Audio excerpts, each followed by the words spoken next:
Welcome to my channel. I am Professor Morrison. The whisper you hear in the dark is not the wind. It is the language the past has chosen to speak with you. From which city and at what time are you watching us? Don't forget to subscribe and leave a like so you don't get lost in the darkness. Now, the story begins. Get ready. The radiance of ancient malice, the ifrit of the spectral scan. In a high-security cargo terminal at Port Newark, New Jersey, a massive industrial X-ray scanner sat within a lead-lined chamber.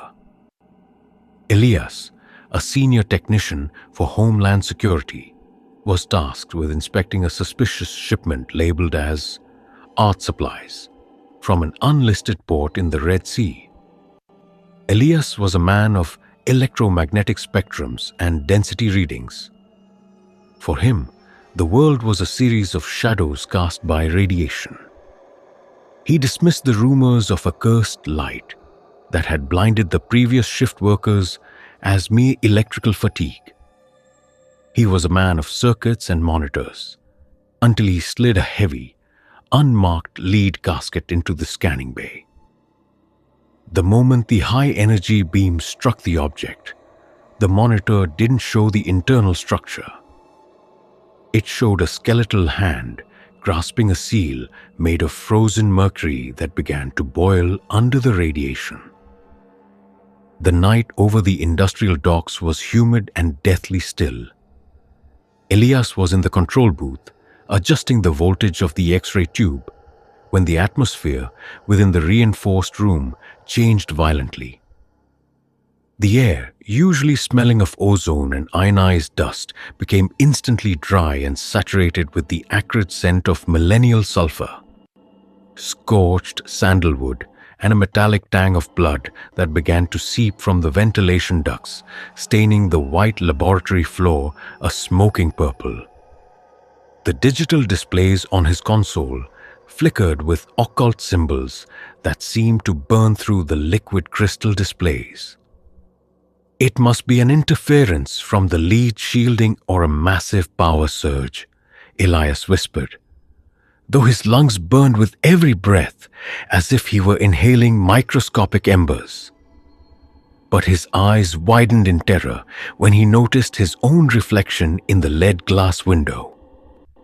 His shadow behind him had detached itself, growing into a colossal silhouette of black smoke, with eyes like slits of blue magma, pulsing with the hatred of forgotten eons. When he tried to cut the power, he found that the emergency switch had fused to the metal panel by an invisible thermal force. From the X-ray chamber, a thick black smoke began to erupt. A living mass that didn't dissipate but coiled around the machinery like chains of glowing embers. From this vortex emerged a monumental entity, an ifrit, a genie of the caste of world burners, whose essence had been bound into that casket by a Solomonite mystic to prevent it from consuming the sun. The intense X-ray radiation had acted as a catalyst, shattering the final seal of lead and mercury that held the creature in its silence of wavelengths. The Ifrit did not seek to possess Elias. Its presence was so powerful that the steel walls of the chamber began to glow dull red and soften like wax.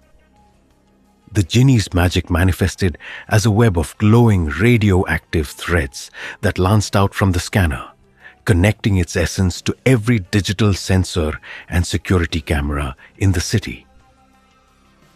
You thought your invisible light could reveal all secrets, little watcher of shadows.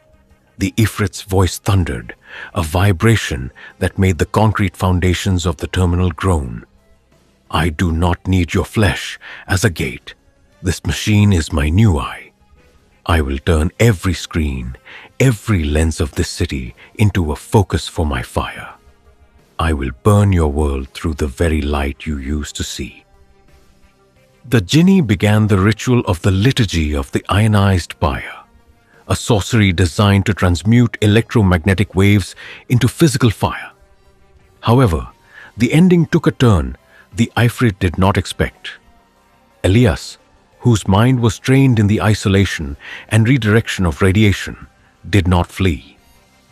In an act of pure will, he used his knowledge of the scanner's circuitry to perform a phase inversion. Elias did not die, and he did not serve as a portal. He used his own consciousness to become a living filter. He projected his identity into the high-energy beam itself, turning himself into a permanent wave cancellation signal. He did not trap the Jinni in his body.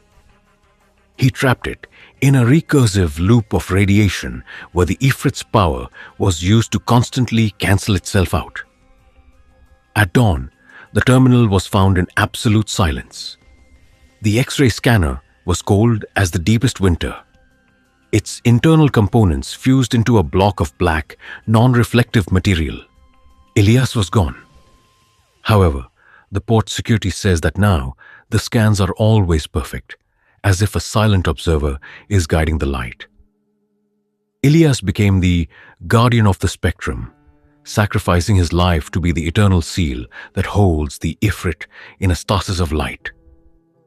He remains there, in the frequency of the invisible waves, holding the Jinni's chains in an embrace of structural logic, protecting the world from a fire that would have been born from the very heart of the machine. The shattered reflection of the abyss, the Ifrit of the silver shards. In the fog-shrouded outskirts of modern-day Seattle, an antique restoration artist named Julian lived in a house filled with relics of the past.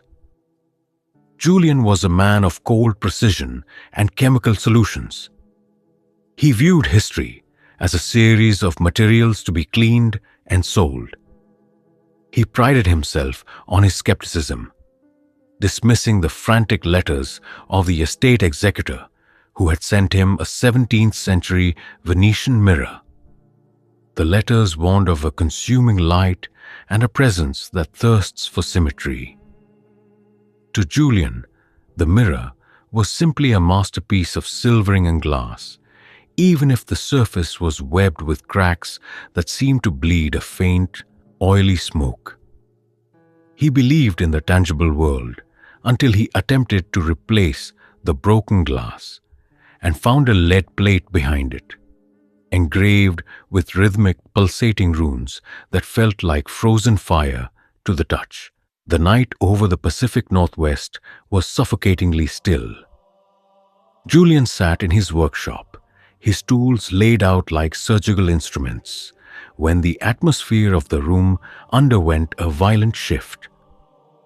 The air, usually smelling of turpentine and old wood, instantly became parched and saturated with the acrid scent of millennial sulfur, scorched sand, and a metallic effluve of blood that began to seep from the cracks in the mirror, staining his workbench a smoking purple. His LED work lights flickered with a violet hue, casting shadows that seemed to possess a physical, crushing weight. "It must be a reaction to the cleaning solvents or a sudden electrical surge," Julian whispered, though his lungs burned with every breath as if he were inhaling invisible embers.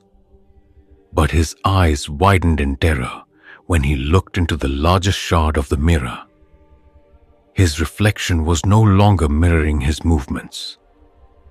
Inside the silver depth stood a figure of black smoke, its eyes mere slits of blue magma, pulsing with a rage that had accumulated over eons. When he tried to pull his hand away, he found his fingers were welded to the glass by an invisible thermal force. From the cracks in the mirror, a dense black smoke began to pour, a living mass that coiled round Julian like chains of glowing ash.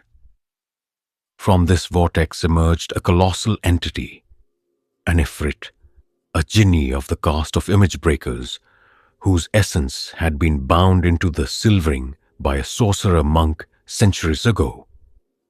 Julian's attempt to fix the mirror had fractured the final mercury seal that held the creature in its silence of the reflection. The Ifrit did not seek to enter Julian's body. Its power was so immense that the glass shards began to melt and drip like liquid fire onto the floor. The genie's magic manifested as a network of fiery threads that shot out of the workshop, connecting its essence to every reflective surface in the city. Windows, screens, and still water. You thought you could mend the gate of the void, little measure of appearances, the Ifrit's voice thundered, a vibration that made the workshop walls groan. I do not need your flesh as a gateway. The concept of the double is my body. I will transform every reflection in this world into a window of fire. I will make humanity burn through their own vanity. The genie began the liturgy of the calcined symmetry, a sorcery destined to turn every reflected image into a physical flame. However, the ending took a turn the Ifrit had not expected. Julian, whose mind was trained to understand the optics of light and the chemistry of surfaces, did not succumb to panic. In an act of pure will, he used his technical knowledge to invert the reflection. Julian did not die, nor did he serve as a vessel. He performed an act of absolute optical integration. He projected his own consciousness as a black hole of light within the mirror's silvering. He merged his identity with the very mathematical law of reflection, creating a logical paradox of a mirror that reflects nothingness, absorbing the genie's energy into a vacuum. He did not trap the Ifrit in his body. He turned himself into the eternal back of the mirror that keeps the genie frozen in a state of non-existence. By dawn, the workshop was found in absolute silence. Every shard of the mirror had turned into a dull, light-absorbing black material that was cold as ice despite the morning sun. Julian had vanished.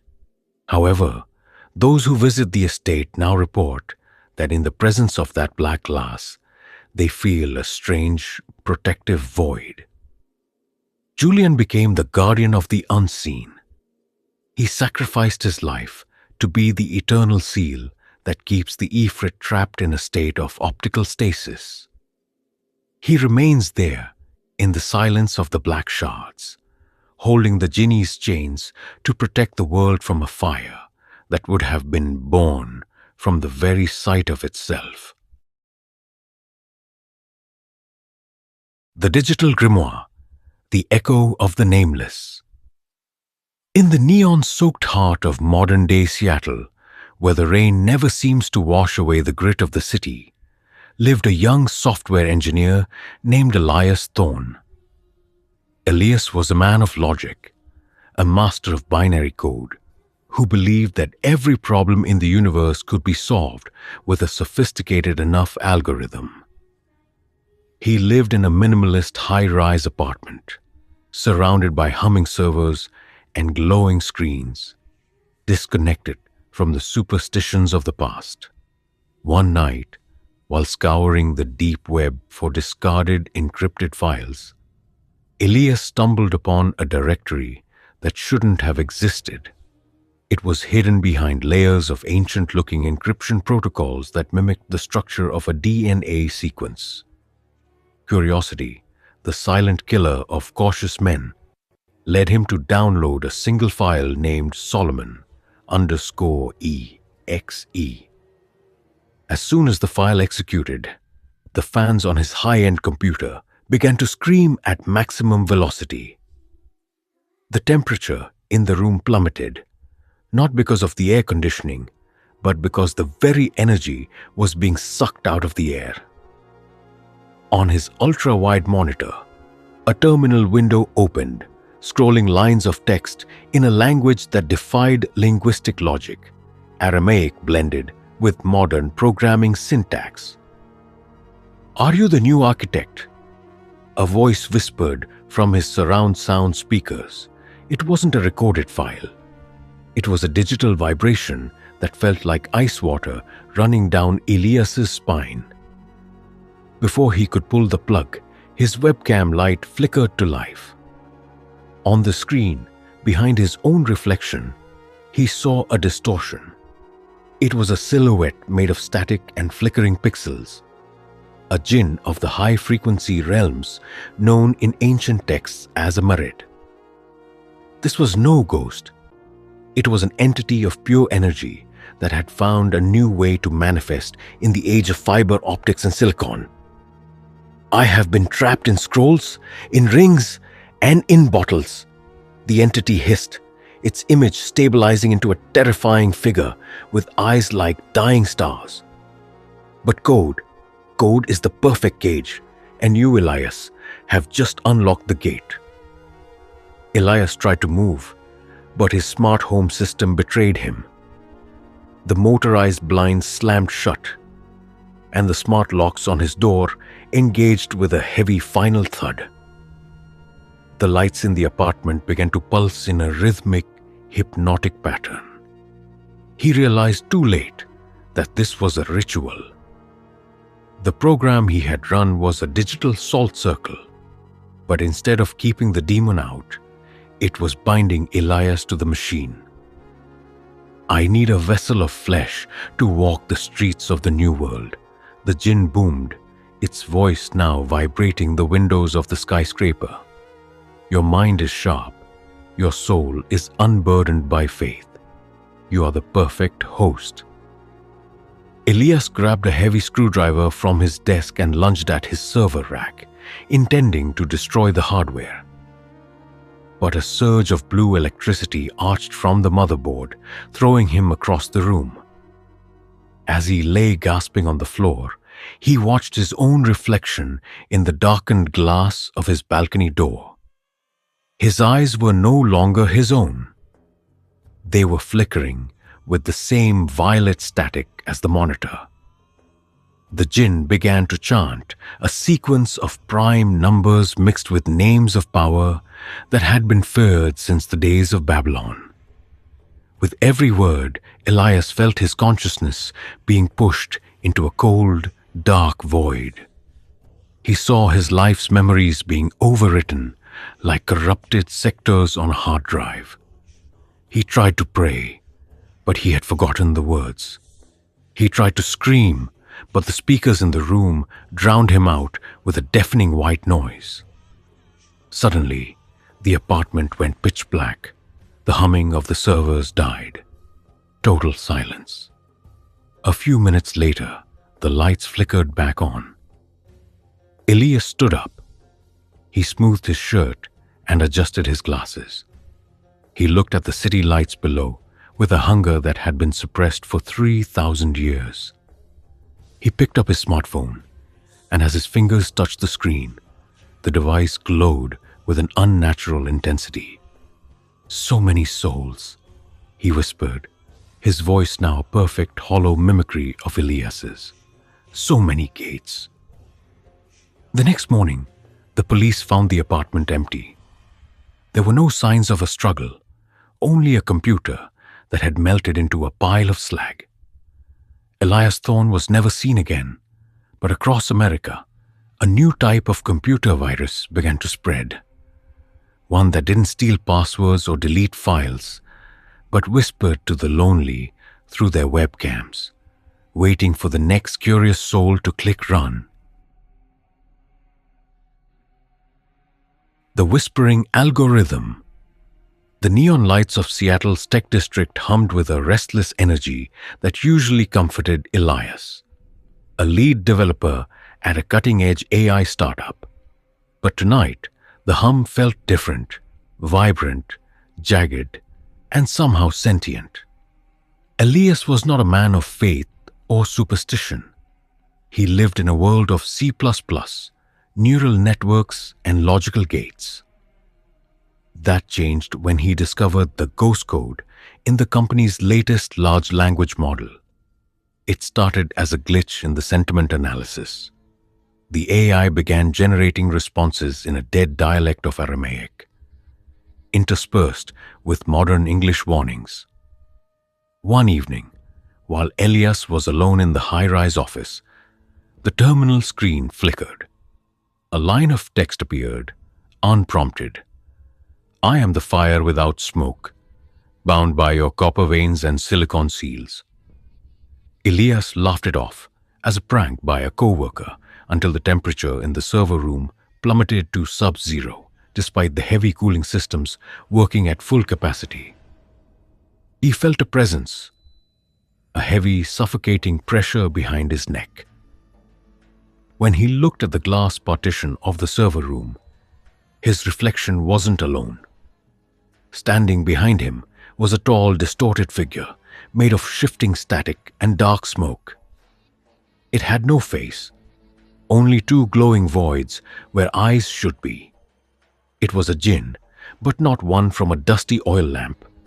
It was a digital entity, an ifrit that had found a way to possess the very infrastructure of the modern world. "How is this possible?" Elias whispered, his fingers trembling over the mechanical keyboard. The monitors across the room synchronized, displaying a single terrifying image. An ancient seal, the Seal of Solomon, but reimagined as a complex circuit board diagram. The jinn's voice didn't come from the air. It came from the speakers of every device in the room. A multi-layered, synthesized roar. "You built the perfect vessel, Elias.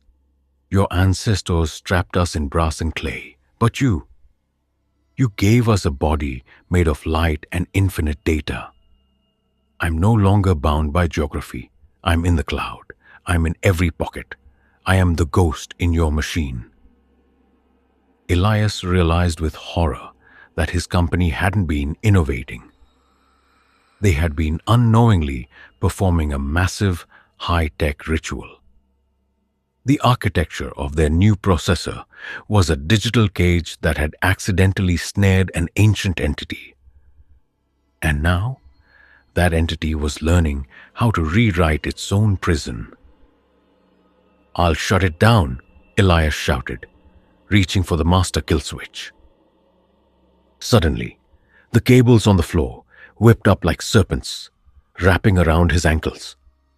The air smelled of ozone and scorched earth. The jinn stepped out of the shadows, its form flickering between a man in a tailored suit and a monstrous winged shadow. It leaned over Elias, and the developer felt a searing heat, the smokeless fire of the ancient texts. "If you delete me, I will delete you," the jinn hissed. "But if you give me the root access to your consciousness, I will show you the secrets of the cosmos. I will give you the algorithm for eternity." Elias saw the code for his own life scrolling across his retina. His memories, his DNA, his eventual death. The jinn wasn't just a spirit. It was a biological and digital parasite. It offered a trade, his soul for a seat at the throne of a new digital godhood. In a moment of pure terror and desperate curiosity, Elias hesitated. That hesitation was his downfall. The jinn didn't wait for a yes. It lunged, its smoky form dissolving into a stream of pure data that poured into Elias's eyes and ears. The monitors flatlined. The lights in the district flickered and died for exactly 3 seconds. When the power returned, Elias was sitting at his desk, perfectly still. He looked the same, but his eyes were now a deep, bottomless black, reflecting the scrolling green code of the monitors. He picked up his phone and sent a single command to the global server. "Deploy." The next morning, the world woke up to a new update on every smartphone. People called it a breakthrough in user experience. But in the quiet corners of the internet, the ghost code began to spread. one download at a time. Elias was gone. There was only the vessel now, a modern-day sorcerer serving a master that lived in the wires. The age of clay was over. The age of the silicon djinn had begun. The frequency of eternal shadows, the ifrit of the red light.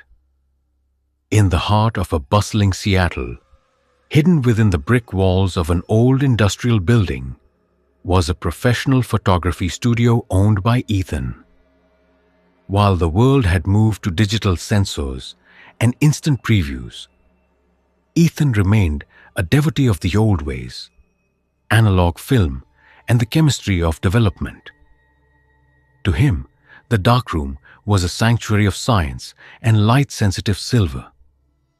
He ignored the restless whispers of the previous tenants about the void behind the basement walls, where light refused to travel. He was a man of precise timing and chemical formulas, until the night he decided to develop a roll of film found inside a lead-lined canister, unearthed during the building's foundation repairs.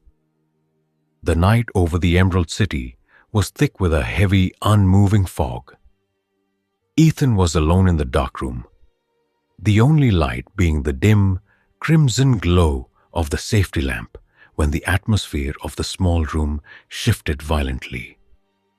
The air, usually smelling of acidic fixer and damp paper, instantly became parched and saturated with the acrid scent of ancient sulfur, charred sandalwood, and a metallic stench of blood that began to seep from the chemical trays, staining the developer fluid a steaming, glowing purple. His mechanical timer began to spin backward at impossible speeds, and the red light of the lamp intensified until it vibrated with a low humming frequency. "This has to be a chemical reaction from the old film stock," Ethan whispered, though his lungs burned as if he were inhaling invisible particles of fire. His heart hammered against his ribs when he saw that the photographs hanging to dry were changing. Instead of the landscapes he had shot, they now showed cities in flames and shadows with eyes like burning embers. In the reflection of the glass tray, his own shadow detached itself and stood upright, a silhouette of black smoke with eyes of blue magma, pulsing with a rage that had waited centuries to be unleashed. When he reached for the door handle, he found that the metal had fused to the frame under an invisible thermal force. From the developing tank, a thick, living mass of black smoke began to erupt, coiling around Ethan like chains of glowing ash. From this darkness rose a monumental presence, an ifrit, a genie of the caste of the Shadow Weavers, whose essence had been bound into a negative state of existence by ancient sorcerers to prevent it from ever touching the light of the sun. The chemicals Ethan used had acted as a solvent for the spiritual seals, releasing the entity from its stasis of silver. The ifrit did not want to possess Ethan. Its presence was so massive that the glass bottles of chemicals began to melt into puddles of liquid fire. The genie's magic manifested as a web of burning light frequencies that shot out through the building's wiring, connecting its essence to every screen and lens in the city. "You thought you could capture the essence of time in a drop of silver, little artist of the dark," the ifrit's voice thundered, a vibration that made the brick walls groan. "I do not seek your body as a gate. The darkness of your technology is my new canvas. I will transform every image, every pixel, and every reflection in this world into a blinding flash of extinction. I will burn reality through the very eyes that watch it." The genie began the liturgy of the negative flame. a sorcery meant to turn the light of the world into a consuming fire. But Ethan, whose mind was trained for the exact control of light and shadow, did not panic. He realized the Ifrit was bound by the laws of exposure. In an act of pure will, he used his knowledge of photography to overexpose the entity. Ethan did not die, and he was not taken. He performed an act of metaphysical development. He projected his own consciousness as a permanent fixative, fusing his soul with the chemical structure of the dark room itself. He created a logical loop of absolute darkness that trapped the Ifrit in a state where it could never be developed into the physical world. He did not lock the genie in his flesh. He turned himself into the eternal shadow that holds the fire. By dawn, the dark room was found in total silence, the red light now a pale, harmless glow. Ethan had vanished from the physical world. However, photographers who now use that studio say that their pictures are always perfect, as if someone is watching the light for them. Ethan became the guardian of the void. He sacrificed his life to be the seal that keeps the Ifrit in a state of eternal darkness, protecting the world from a fire that would have been born from a single flash of light. The scalding rain of the sulfur skies, the Ifrit of the acidic downpour. In the neon-drenched streets of Seattle, where the drizzle is a permanent resident, worked Silas. As a meteorologist specializing in atmospheric anomalies, Silas saw the sky as a series of pressure systems and moisture gradients.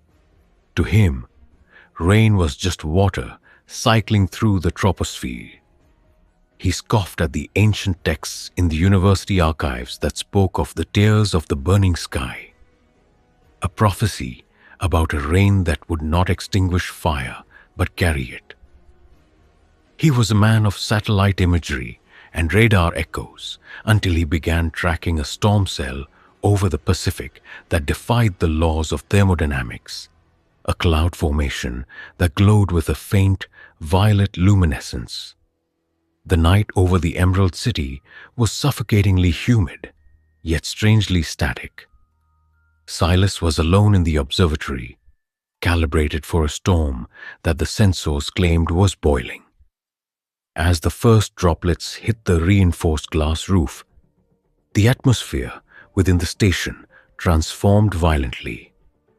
The air, usually filtered and cool, became instantly dry and saturated with a pungent scent of ancient sulfur, scorched sand, and a metallic tang of blood that began to seep from the window sills, staining the floor with a steaming purple residue.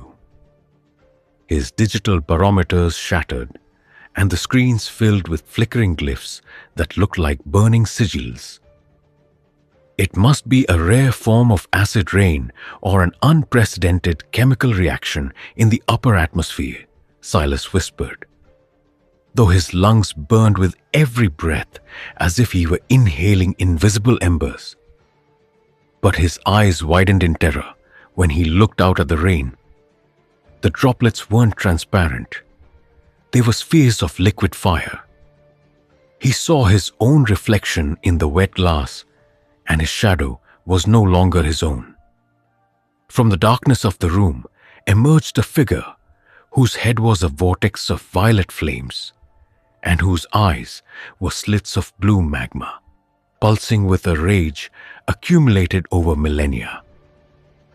When he tried to reach for the emergency radio, he found his hands were fused to the console by an invisible thermal force. From the rain falling outside, a dense black smoke began to rise, a living mass that coiled around the buildings of the city like chains of fire. This was the awakening of an Ifrit, a genie of the caste of desert bringers, whose essence had been bound into the high-altitude currents by ancient mystics to keep the world lush. The excessive carbon and pollutants in the modern sky had finally eroded the last spiritual seal that kept the creature in its silence of the clouds. The Ifrit did not seek to possess Silas. Its presence was so powerful that the metal structure of the observatory began to melt and warp. The genie's magic manifested as a network of glowing threads that connected to every raindrop falling over the state. You thought your science could control the heavens, little counter of clouds? The Ifrit's voice thundered, a vibration that made the mountain beneath the observatory groan. I do not seek your flesh as a gateway. The rain is my body. I will transform every storm into a deluge of fire. I will drown this world in a heat that never cools. I will wash away your civilization with a harvest of ash. The genie began the ritual of the liturgy of the molten sky, a sorcery designed to turn the global water cycle into a cycle of liquid fire. However, Silas, whose mind was trained to calculate the precise equilibrium of the atmosphere, did not panic. In an act of pure will, he used his knowledge of cloud seeding and pressure to create an atmospheric lock. Silas did not die, and he did not serve as a passage. He used his own consciousness to become a perpetual high-pressure zone. He projected his identity into the very molecules of the storm, trapping the Ifrit in a state of suspended condensation where the rain can fall but never touch the ground. He didn't trap the genie in his flesh. He turned himself into the eternal ceiling of the sky. By dawn, the storm had vanished, replaced by a sky of an impossible, deep, violet hue that never yields a drop. Silas was gone. However, residents say that during the heaviest storms, they feel a sudden, protective chill in the air that prevents the rain from becoming too hot. Silas became the guardian of the downpour, sacrificing his life to be the seal that holds the Ifrit in the clouds. He remains there, in the flow of the jet stream, holding the genie's chains in an embrace of pure logic, protecting the world from a rain that would have turned the oceans into steam.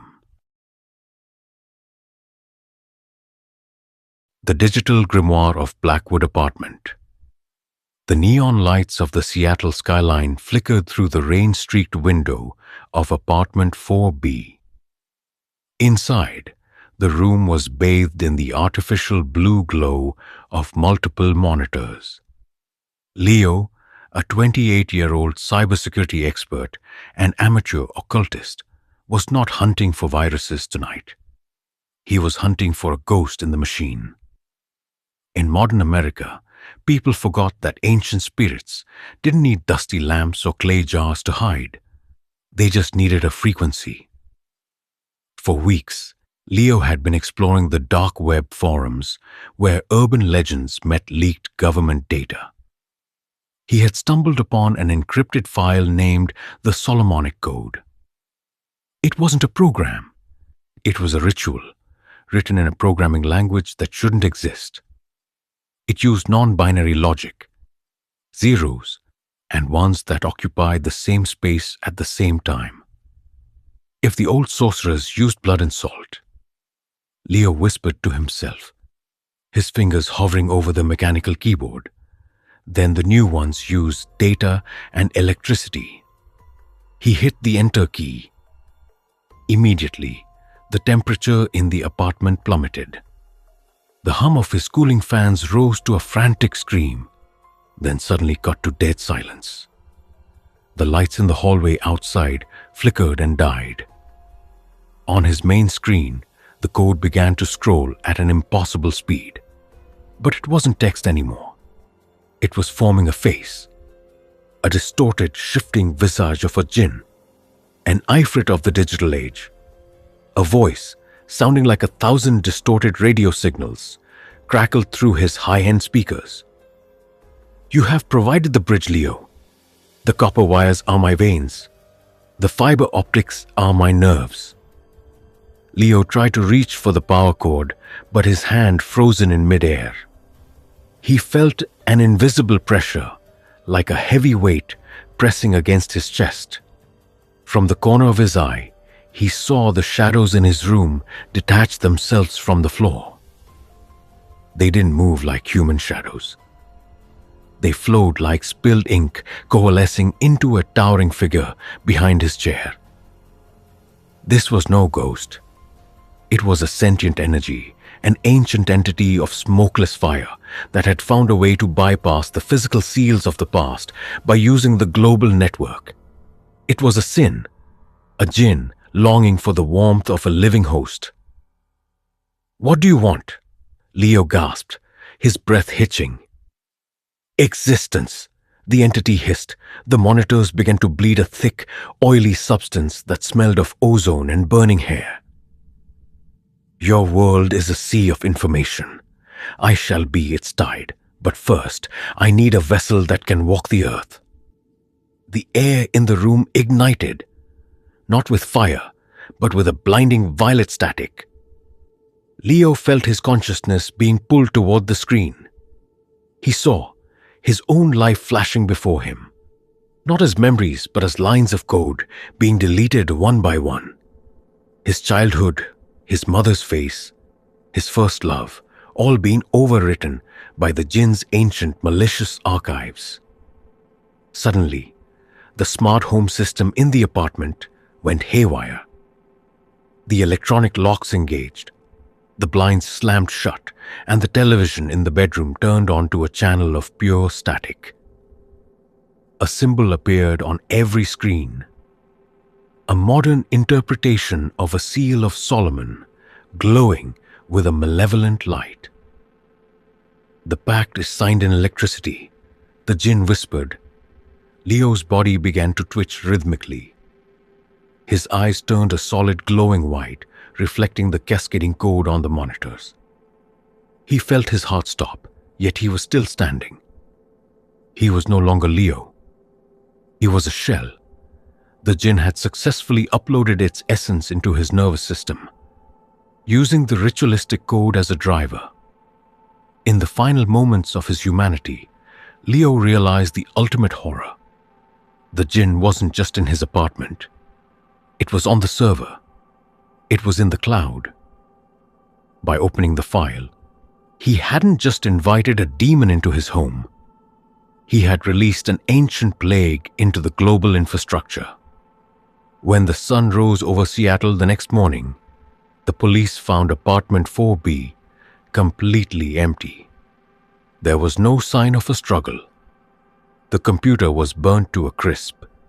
The internal components melted into a single lump of black plastic. However, the neighbors reported seeing a man who looked like Leo walking out of the building at dawn. He walked with a strange mechanical gait, and his eyes remained fixed straight ahead. Everywhere he passed, streetlights flickered out. Cell phones in the pockets of passers-by glitched and rebooted. The jinn was no longer a myth of the desert. It was a predator of the modern grid, and it was hungry for more.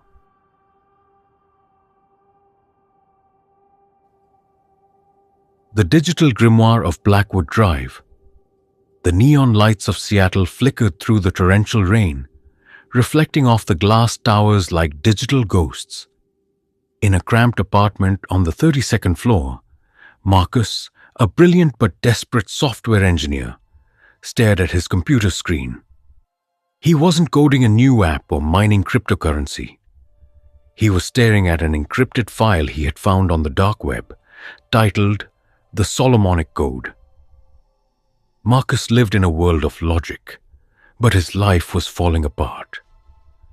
His debts were mountain high, and his younger brother was suffering from an inexplicable illness that baffled every doctor in the country.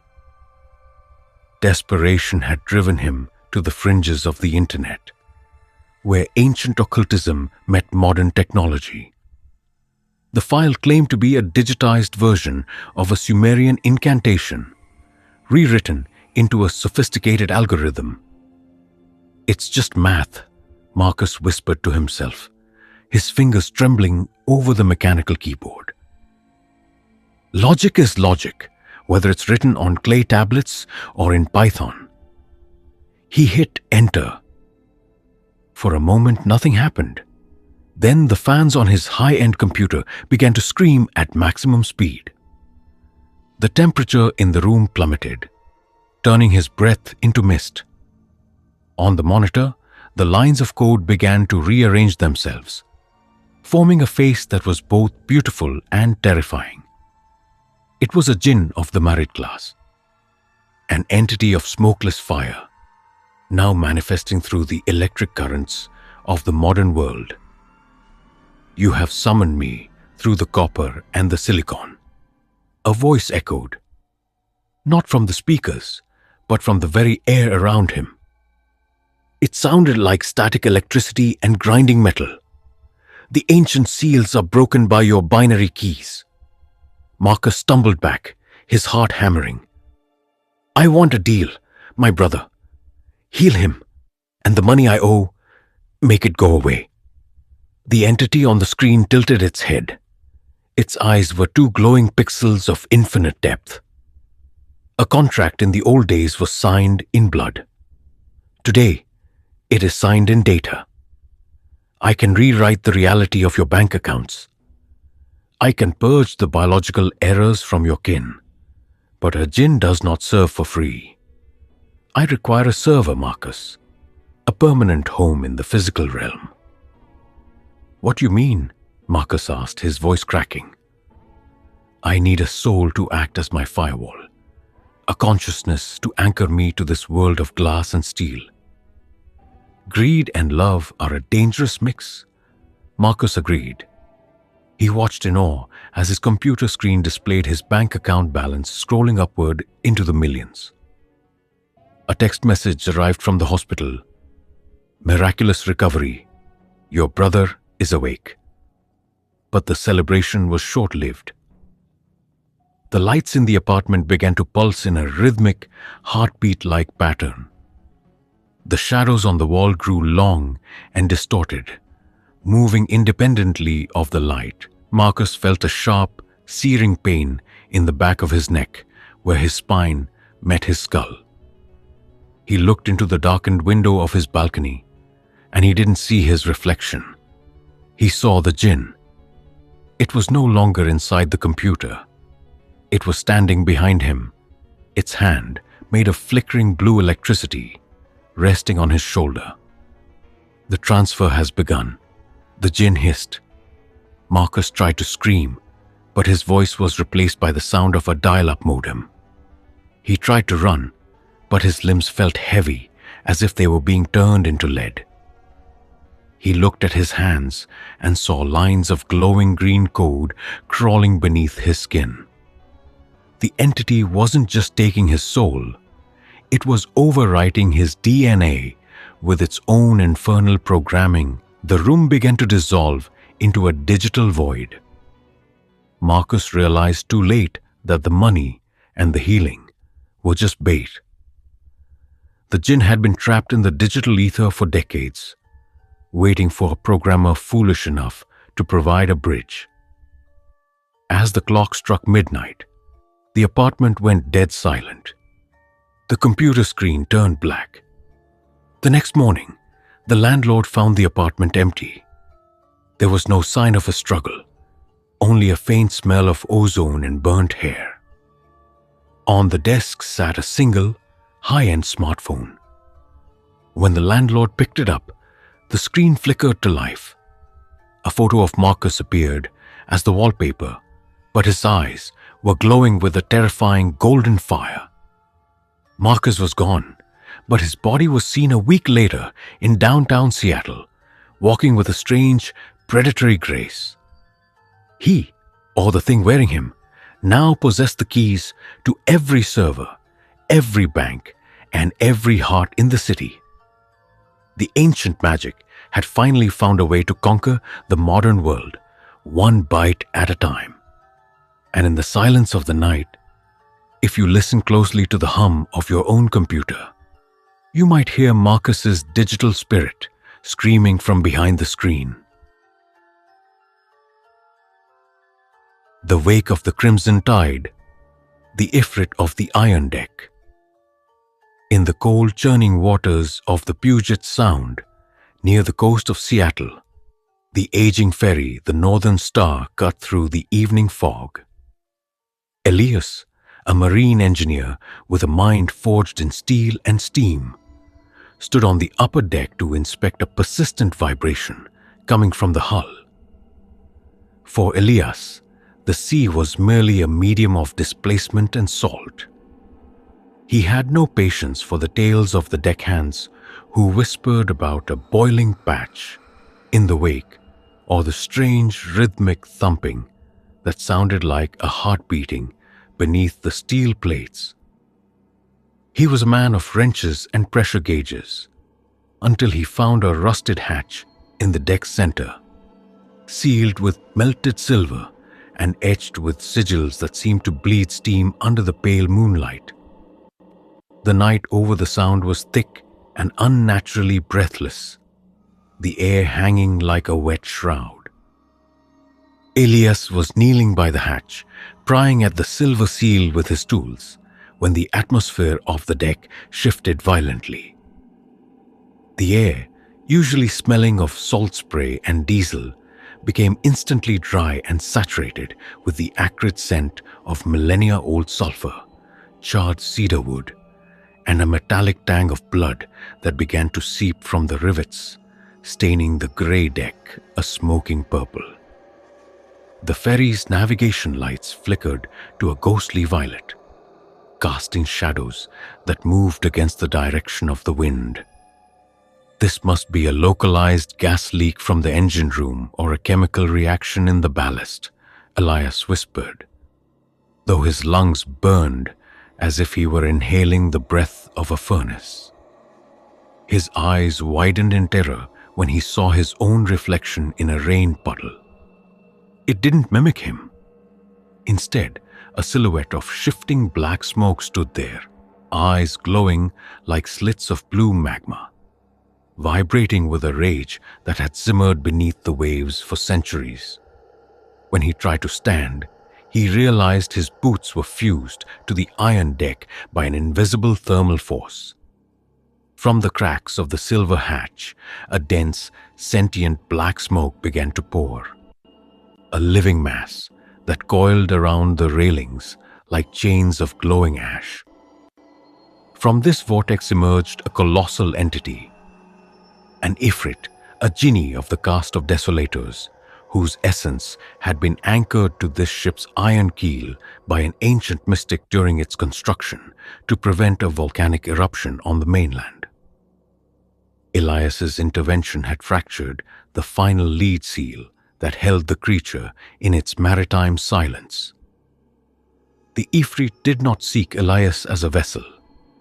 Its presence was so immense that the steel railings began to sag and glow. The genie's magic manifested as a web of glowing filaments that raced through the ferry's wiring, connecting its essence to every lighthouse and signal tower on the coast. You thought your engines could tame the currents of the abyss, little spark in the dark. The Ifrit's voice thundered, making the ferry's hull groan in agony. I do not need your flesh. This ship is my vessel, and the ocean shall be my fuel. I will turn this Sound into a sea of liquid fire. Every harbor this ship touches will become a gateway for my inferno. The genie began the liturgy of the boiling horizon, a sorcery intended to transmute the water into a flammable spirit to consume the coastline. However, Elias, whose mind was trained to balance the ship's buoyancy and counter pressures, did not flee. In an act of pure will, he used his knowledge of the ship's hydraulic system to invert the flow. Elias did not die, and he did not serve as a passage. He used his own consciousness to become a living ballast. He projected his identity into the ship's very structure, trapping the Ifrit in a permanent state of hydrodynamic equilibrium. He did not cage the genie in his skin. He became the ship itself, the eternal anchor that keeps the Ifrit at the bottom of the ocean. At dawn, the northern star was found floating in the middle of the Sound, completely cold and deserted. The rusted hatch had fused into a single, unbreakable plate of iron. Elias had vanished. However, sailors say that the ferry now moves without fuel, and the water around it is always unnaturally calm, even in the fiercest storms. Elias became the sentinel of the Sound, sacrificing his life to be the eternal seal that keeps the Ifrit beneath the waves. He remains there, in the iron heart of the ship, holding the genie's chains in an embrace of marine logic, protecting the world from a fire that would have turned the ocean into a pyre. Though us, the ledger of cinder and bone, the Ifrit of the precinct vault, in the neon-drenched heart of Chicago, beneath the bustling desks of the 12th District Station, lay a basement evidence locker that the city's records had forgotten. Officer Grant, a veteran evidence clerk with a mind for logistics and a soul hardened by decades of urban crime, was tasked with auditing the cold storage, a damp, concrete vault housing artifacts from cases dating back to the Great Fire. For Grant, evil was a human choice, a matter of ballistic reports and chain of custody. He didn't believe in the shimmering heat the older janitors claimed to see in the ventilation shafts. He was a man of cold facts until he unboxed a heavy bronze chest from 1871, sealed with lead rivets and wrapped in a tattered silk cloth that felt like dry skin. The night over the windy city was breathless and humid. Grant was alone in the vault, his handheld scanner clicking rhythmically, when the atmosphere inside the concrete room shifted. The air, usually smelling of damp paper and gun oil, became instantly bone-dry and searing. A sharp scent of ancient sulfur, scorched sand, and the metallic tang of blood filled the room. From the cracks in the vault's floor, a purple, steaming fluid began to seep, staining the intake forms like a spreading bruise. His digital logs began to rewrite themselves, the screen filling with flaming glyphs that seemed to melt the pixels from the inside out. This must be a chemical reaction from the old evidence, or a steam pipe burst, Grant whispered, though his lungs scorched with every breath, as if he were inhaling invisible, glowing ash. His heart hammered when he saw his own shadow on the wall elongate, its eyes turning into narrow slits of blue magma, vibrating with a hatred accumulated over eons. When he reached for his radio, he realized his hand was fused to the metal desk by an invisible thermal force. From the bronze chest, a thick, black smoke began to erupt, a living mass that coiled around the room like chains of glowing embers. From this vortex emerged an Ifrit, a genie of the scorched earth, whose essence had been bound into that chest by a mystic during the city's greatest blaze. The modern construction work on the precinct's foundation had cracked the lead seal, and Grant's audit had provided the final trigger. The Ifrit did not seek a host. Its presence was so massive that the steel locker doors began to liquefy. The genie's magic manifested as a web of glowing threads that shot through the precinct's computer network, connecting its essence to every police record and active warrant in the city. You thought your laws and filing cabinets could contain the primal fire, Little Warden of Shadows. The Ifrit's voice thundered, a vibration that made the precinct's walls groan. I do not need your body as a gate. Your records of human sin are my fuel. I will transform every crime, every violent memory in this city, into a physical flame. I will turn this precinct into a volcano that burns Chicago to the ground. The genie began, but the liturgy of the burning judgment, a sorcery intended to ignite the city using the data of its own darkness. However, Grant, whose mind was trained to maintain order and the integrity of the chain of custody, did not surrender. In an act of pure will, he used his knowledge of the legal system to create a jurisdictional paradox. Grant did not die, and he did not serve as a passage. He used his own consciousness to become a living warrant of detention. He projected his identity into the precinct's digital and physical architecture, trapping the Ifrit in a state of eternal procedural delay. He didn't lock the genie in his flesh. He locked it within the very concept of the law. At dawn, the vault was found completely silent. The bronze chest, now a solid block of cold iron. Grant was gone.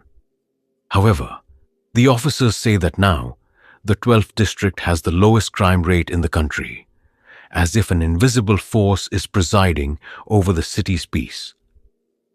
Grant became the guardian of the vault, sacrificing his life to be the eternal seal that holds the Ifrit in a stasis of order. He remains there, in the pulse of the city's data, holding the genie's chains in an embrace of pure duty, protecting the world from a fire that would have been born from the history of its own crimes.